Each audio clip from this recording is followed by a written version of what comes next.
The crystal chandelier trembled as 20 of the world's most renowned Arabic scholars sat in stunned silence, unable to answer the billionaire Sheikh's question, while in the corner of the luxury conference room, a young waitress named Layla quietly whispered the answer that would change her life forever. Sheikh Rahman Al-Mansouri, a 68-year-old billionaire, known throughout the Emirates for his vast libraries and passion for preserving ancient Arabic poetry, had gathered these experts in the grand ballroom of the Sahara Pearl Hotel in Dubai for what he called a test of true knowledge, but none of them knew that this elegant morning would reveal a truth about wisdom that transcends universities and certificates. Layla, 24 years old, with gentle brown eyes, and wearing a simple cream-colored waitress uniform with a modest beige headscarf, moved silently between the tables, refilling tea glasses and arranging plates of dates and Arabic sweets, trying to be invisible as she always did, her hands trembling slightly because this job was all that stood between her and the streets after her father's death 6 months ago had left her alone in this glittering city where she didn't belong. The experts sat in high-backed chairs around a magnificent oval table made of dark mahogany, each of them dressed in either traditional thobes or expensive Western suits, their degrees from Oxford, Cairo University, and the Sorbonne displayed on placards before them, their faces confident and proud, completely unaware that their reputations were about to crumble. Sheikh Rahman stood at the head of the table, his white thobe pristine and his gold-trimmed bisht flowing over his shoulders, his gray beard neatly trimmed, his eyes sharp despite his age, and he raised one weathered hand to silence the murmuring room. "Gentlemen," he began in a deep, commanding voice that carried the weight of decades of wisdom, "I have brought you here not just to honor your knowledge, but to test whether scholarship and true understanding are the same thing." And the room fell into an anticipatory hush as he continued, "I will recite the first line of an ancient poem, lost to most of history, and I want you to tell me not just the next line, but who wrote it, why it was written, and what moment of human suffering gave birth to those words." The experts leaned forward, pens ready, their confidence palpable, while Layla paused near the refreshment table, her heart suddenly beating faster, because those words the Sheikh began to recite were words she knew, words that had been whispered to her in childhood, words that carried the scent of her father's old books and the sound of his gentle voice. Sheikh Rahman's voice filled the room like a prayer. "Fi layli olgarbati, kalbi, yapki, siran." In the night of exile, my heart weeps secretly, and the room erupted into whispered discussions as the 20 experts frantically searched their memories and their tablets, scrolling through databases and classical references, their faces growing more frustrated with each passing minute. Layla's hands froze on the tea kettle, her eyes widening because she knew this poem, not from any university, but from the countless nights her father, a poor scholar who never earned a degree but loved Arabic poetry more than life itself, had recited it to her in their tiny apartment on the outskirts of the city, his voice breaking with emotion as he told her about the poet who wrote it while separated from his children.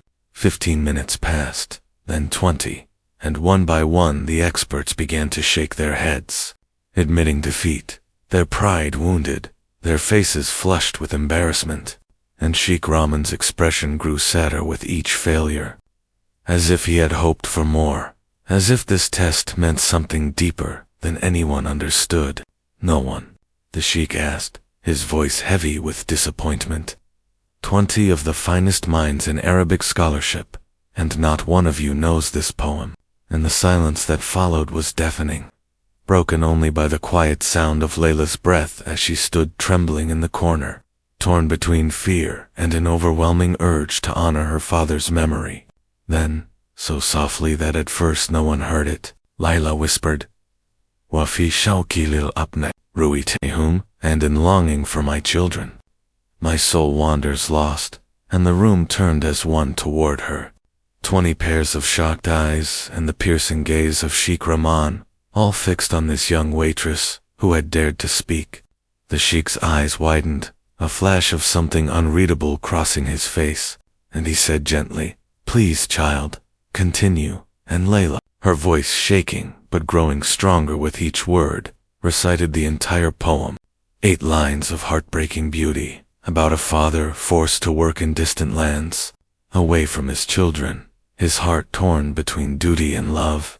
And when she finished, tears were streaming down her cheeks, because every word reminded her of her own father, who had worked 3 jobs to raise her alone after her mother died, who never achieved recognition, but who had filled her childhood with the treasures of Arabic literature. The room was absolutely still, and then Sheikh Rahman did something that shocked everyone. He walked slowly across the marble floor, his footsteps echoing, and he stood before Layla, his eyes glistening with tears, and he asked in a voice thick with emotion, "How do you know this poem? And more importantly, do you know who wrote it?" Layla wiped her eyes with the back of her hand, her voice barely a whisper. "My father taught it to me. It was written by Ahmad al-Nouri, a construction worker from Yemen, in 1982, who spent 15 years working in Kuwait, sending money home to his 5 children. And he died without ever seeing them grow up, because by the time he saved enough to return, war had broken out and he was killed in the crossfire."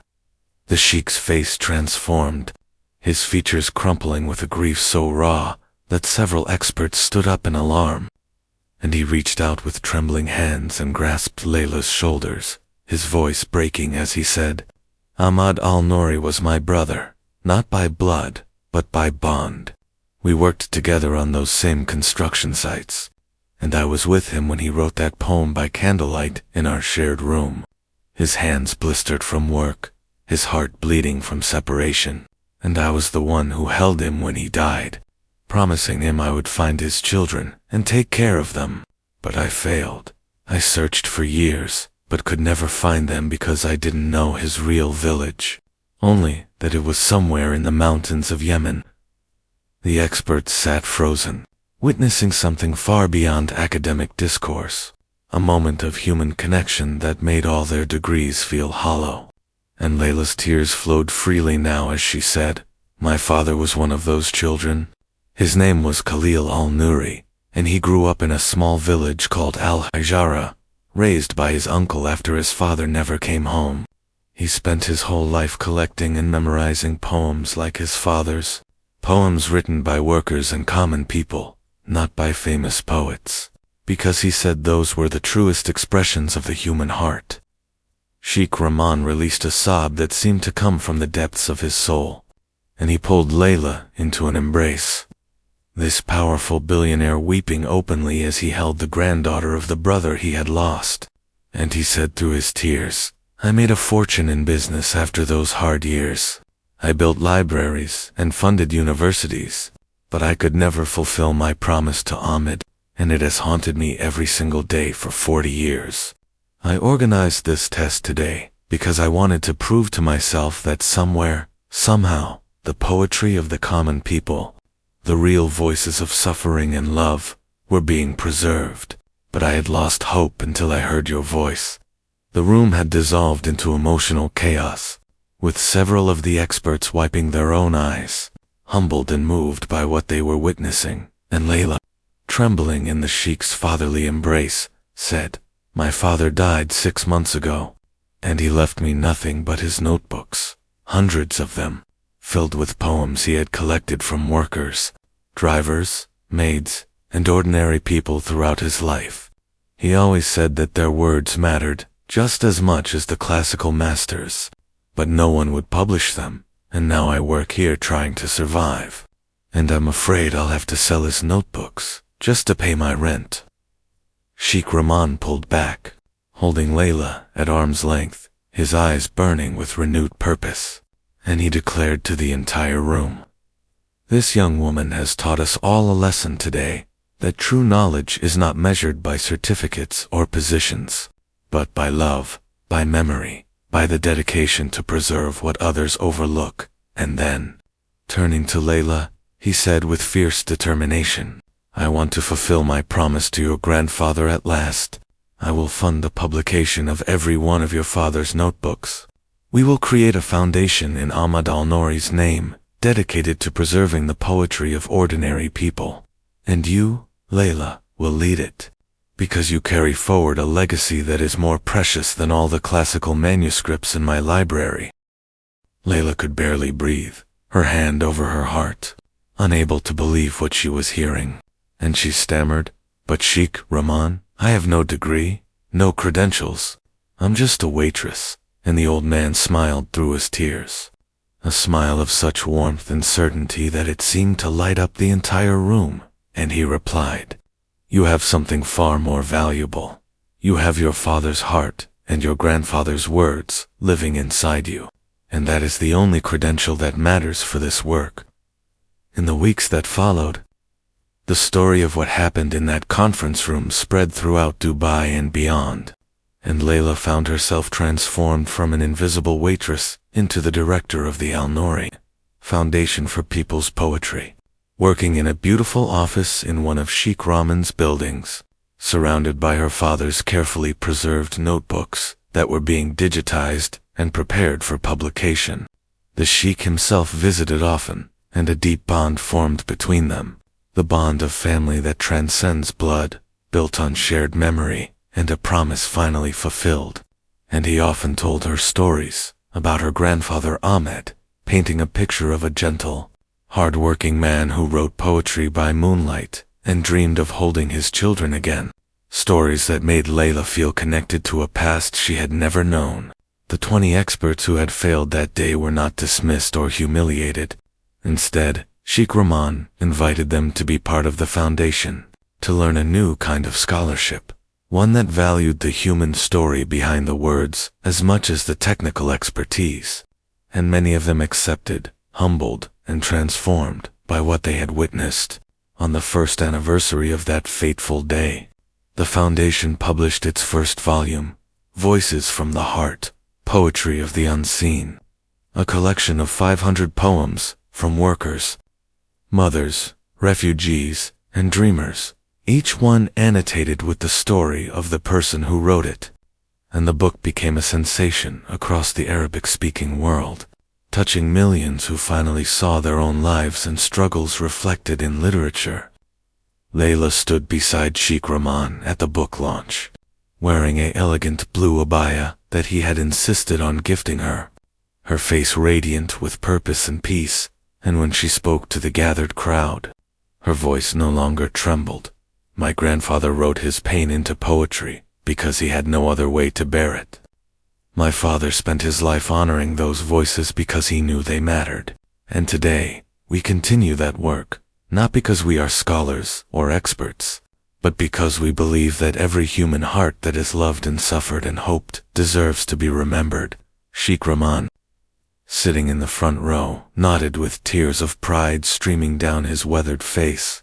And later, in a quiet moment, he took Layla's hand and said, "I spent 40 years building an empire, but the only thing that truly matters is that I found you.